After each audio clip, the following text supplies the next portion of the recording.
Les caractéristiques particulières des cellules HeLa les ont permis de voyager au travers le monde. Elles ont pu servir lors de multiples recherches qui ont permis l'avancement technologique en biologie. Ceci aide en médecine, puisque les cellules facilitent les tests en culture. En 1955, ce sont les premières cellules à être clonées à l'Université de Colorado par Theodore Puck et Phyllis Marcus.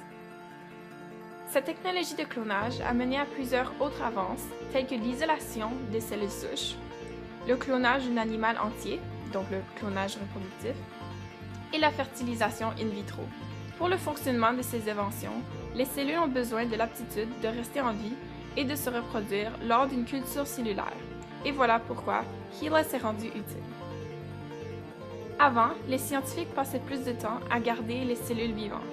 Elles devaient soit être gelées ou fixées dans de la cire pour poursuivre l'expérience. Mais ceci était bien compliqué et empêchait la recherche même. De plus, les cellules HeLa aident à contrer de maladies dangereuses. Les nouveaux vaccins confectionnés sont testés sur ces cellules afin de vérifier les conséquences possibles. Entre autres, la maladie de polio est presque anéantie. Cette maladie infantile, due à une infection virale du système nerveux, mène à une paralysie musculaire. C'est depuis les années 1800 que polio affecte majoritairement les enfants du monde entier. En 1949, Dr. John Edgers, Dr. Frederick Robbins et Dr. Thomas Weller réussissent à créer et faire vivre un virus polio en culture cellulaire. Les cellules HeLa sont facilement affectées par ce virus, ce qui les rend utiles car les résultats peuvent être très observables.